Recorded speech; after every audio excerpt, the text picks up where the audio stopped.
lagu dhex jiro. Haddaba walaalayaal inta markaan ka imaado waxaan u imanayaa mowduuca ah cilaaqada aan la lahayn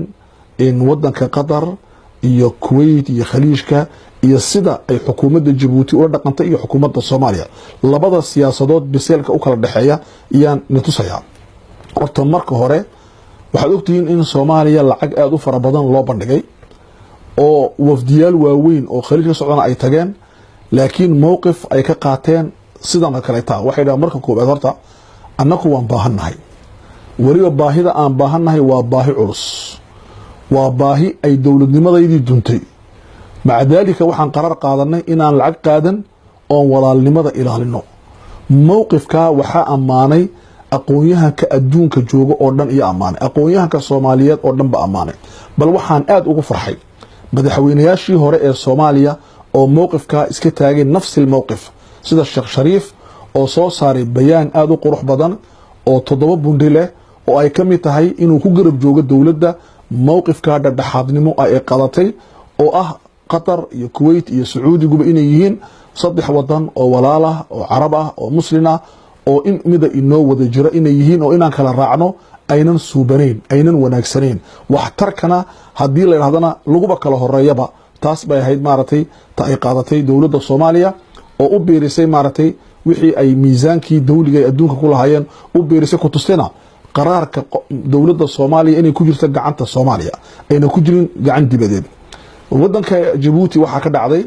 ina maartay wafdi aan loo soo dirin laakiin telefoon loo soo diray telefoonki ay ku keentay inay safiirkii 10 saacadood kaga soo bax wadanka la dhahdo oo hoos loo dhigo diblomaasiyadii Djibouti iyo Qatar u dhaxaysay arinta si cilmiga loo madraasay maxaa yeelay arintaas waxa ay leedahay saddex arimood oo halis ah oo siyaasiya koow waxay leedahay dawladda Qatar dhinaca ciidanka Ethiopia ciidanka Eritrea ciidanka Djibouti oo isku horjooga xuduuda waxay keentay ciidanka la dhex fadhiya iyadaana noqotay dawladda inay heshiisiisa ahayd arintaasi maxaa ka dhici doona la soo weydiin waa arinta koowaad ee khaladka la galay arinta labaad ee aan la soo weydiin waxa weeye wadanka Qatar wuxuu leeyahay cilaaqaad caalamiya oo dawli ah wuxuu leeyahay dadka naajixa ku ah waxa loo yaqaano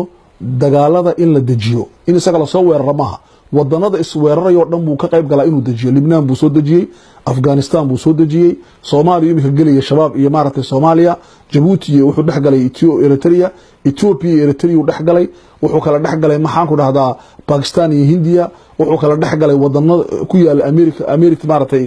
koonfurta Mareykanka ku yaala qaaradda America waxaas oo dhan buu galay waa dawlad indha dheer ku haysata dajinta siyaasadka waxaana lagu kalsoonaa in aynan dawladda Sacuudiga iyo dawladda Imaaraadka iyo kuwa raacay oo dhan inaynan ku guuleysanin talaabada ay qaadeen hatta dawlado waaweyn ha ka dambeeyaan maxaa yeelay waxay leedahay saaxiibo waaweyn oo dawlado ah oo arinta fashilin doona marka arinta lama fiirsan arinta saddexaad ay dawladda Djibouti ayna ka fiirsan waxa weeyaan inay dawladda Qatar ay noqotay dawlad leh quwwa naacima waxa loo yaqaano quwadaha yar ee dadka taasiiriya jasiiraha noqoto amba gargaarka ay bixinaysa ha noqoto saaxiibada caalamka ay ku leedahay ha noqoto waa dawlad shucuubta la saaxiiba maxaa yeelay waxa israacisay waxa loo yaqaan isbedel doonka iyo xurriyadda iyo dimuqraadiyadda iyo cadaaladda shucuubta adduunka oo dhan baa la jirta marka dawladda Djibouti waxa soo dhan iyadoo aan fiirin iyo cilaaqadii u goysay arinta maanta maxay keentay durbaba waxay keentay inay dawladdii Qatari kala baxdo wadankeena ciidamadii u fadhiyay arintaasi kadib maxaa ka dhashay dawladdii Eritrea inay ku soo xuduudii ku soo durugto oo ay imato xuduudii dhulkeenu meeshii aan lahayn ee wali aan loo kala saarin inay yimaadaan bal inay ka soo durkaan ba suurtagal arintaasi waxay keentay in annakoo ciidankeena intii ugu culusayd ee ugu ciidanka maarta ugu xooga badnayd ee faar loo yaqaanay ay fadhiyaan wadanka Soomaaliya oo nabadda ay maarta u tageen in ay halkaasi keento in ciidamo yar oo anuguna ciidanka aan leenahay in ciidamadii laga saaro caasimada police iyo military iyo gendarme la qaado oo la geeyo gobolkaas aan isku haysano Eritrea in mashaakil dhaqaale oo aan qaadi karin ay nagu soo biiraan mashaakil siyaasadeed oo aan qaadi karin nagu soo biiraan arinta ma eegin arin kale jirto oo maanta Djibouti adduunka u baahan maaha in adigu u baahan tahay wuxuu oran kariyay dawladdu waxay oran karaysay wadanka Imaaraadka iyo Sacuudiga anuu ma goynaya Qatar waxba annaka uma baahni maanta Sacuudiga iyo Imaaraadka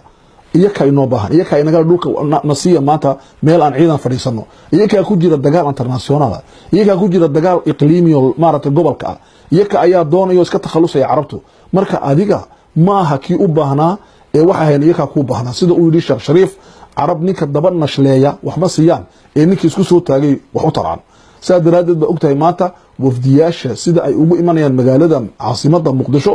ee loogu baratamayo talaabada ay xukuumadda Soomaaliya ay qaadeen adiguna marka ugu horeysa telefoon lagu soo diraba waxa tiri hay maxaa yeelay nin tukaan fadhiyo caraabo dilaala kolba kiida wax badan siiyo uu ka qaadanaya macna kale uu leeyahay ma jirto marka khaladada inta leeg ayaa ka dhacday meeshaasi maanta waxa la leeyahay dagaalkii qatar lagu hayay marka lagu eego cilmiga political science-ka waxa ku guuleysatay qatar maxaa yeelay waxa fashiliyay Jarmalkii waxa fashiliyay Shiinihii waxa fashiliyay Ruushkii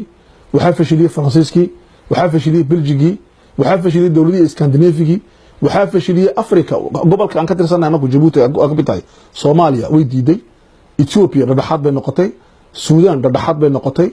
Kenya dhadhaxad bay ka noqotay marka waxa weeyaan حتى كونفورت السودان أريتها dhadhaxad bay ka noqotay wadanka quraata ee raacay Djibouti bay noqotay marka حتى igaadkii yaa ka dhaxbaxnay waxaan kaloon ka dhaxbaxnay Afrika oo dhan Afrika dhowr wadan baa u yeeray oo mowqifkeena qaatay intii kale oo dhan way diideen wadanadii carabta oo dhan waxaan Masar ahayn iyo maaratay Khaftar ma Liibi ma xukumo waa nin weeyaan iyo maaratay Yemen ninka xukumo meesha fadhiyo wadanka aanan u fadhino oo Sacuudigu mishaar siiyo mooyaan wax kale oo qarar ka qaatay ma jiro maqribkii oo dhan Mauritania marka laga reebo way diideen Maroc Algeria Tunisia wadanadii culus oo dhan way diideen wadanadii kale ee carabtaha ee maaratay xataa khaliijka ku yaal Kuwait oo dawladda dimuqraadiga culus way diiday saldanatu Oman way diiday waxaad ogtihiin isbedel baa dhacay marka Turkiga oo ciidan keenay raashinkii la soo gaaray Iran baa keentay raashinkii isbedel siyaasadeed baa mandiqadii ka dhacday marka isbedelkaas siyaasadeed maxaawirta isdiraysa annagu kamid ma ahayn laakiin waxa dawladda dhaxad ku faantaan ahayn wixii oo dhan qaladadaas dhacay marka qaladaas waxa u baahan ikhwaani fillah in ay dawladda Djibouti haday gudaha ku khaldamaysana waxa ka sii daray inay dibadda ku khaldamayso waxa weeyaan cadow badan bay wadankeena u sameynaysaa waxay u soo jiidanaysaa indho fara badan waxaad ogtihiin meeshan la yiraahdo mujammaca la yiraahdo ee ku faanto dawladda Djibouti Kuwait baa dhisay dhacdo xaqiiqada inay sheegaya anu waan ogahay Kuwait waxa ka dhisay jamciyadda dhista Kuwait ku taala laakiin dadka dhisay waa reer Qatar meeshaas oo qurux badan ee dhakhtar kale ee waxa leh dumar reer Qatar ayaa dhisay dumar la yaqaano oo magacadoodana ay soo dhigi doona maalinta dambe magacadooda waa dumar la yaqaano oo reer Qatar oo tujaar ah ayaa meesha dhisay aan fadhino ee wadankeena lagu faano ee aqoonta lagu hayo kumaanku qofa markaas waxa weeyaan taabay dhistay waxa weeyaan jamciyad bay hoos bay Qatar al-khayr raado waxaad ogtihiin cilaaqaadka ay dawladdu la lahayd ee dhinaca amniga iyo siyaasadda oo heer sare iyaduna mareysay waxaas oo dhan waxa lagu dumiyay qaraar yar oo macna uu leeyahay ayna jirin karti baan u lahayn Sacuudiga saaxiib lahaano Qatarna la saaxiib ahaano Kuwaytna la saaxiib ahaano Carabtana dhan la saaxiib ahaano maxaa yeelay annaka waxay inoo yihiin wax quraatay annaka shalay toole Imaaraadku cilaaqada noo jartay oo ay laga joojisay inaan Dubai tagno uma baahnaan badiil kala heli kareynay dagaalkuna waxa kamid ah waxa Dubai la cabaadaysa wax weeyaan waxa la furayaa maaratay boor amba dikir la yiraahdo Ahmed ad-Dawli oo la baratami doona Dubai ad-Dawli marka dagaal dhaqaale oo siyaasadeed wadanadii ku dhex jiraan iyaan annaka maaratay halna aan ku lahayn geelna aan ku lahayn awrna aan ku lahayn ayaan dhex dabaalanaa wax dhibaato oo naga soo gaadhay ma helin wax wanaag oo naga soo gaadhay ma jiro marka waxay u baahan tahay marka siyaasadda qaranka la qaadanayo saddexdii shay aan soo sheegay kuma cilinayo Ramadaan Kariim Ramadaan Mubaarak تقبل الله منا ومنكم صالح الأعمال وحي نوحي دون حلقات دي أحيد مارتي أنك هليني تضبية لباتك جون ومؤمنين دون السجا. السلام عليكم ورحمة الله وبركاته.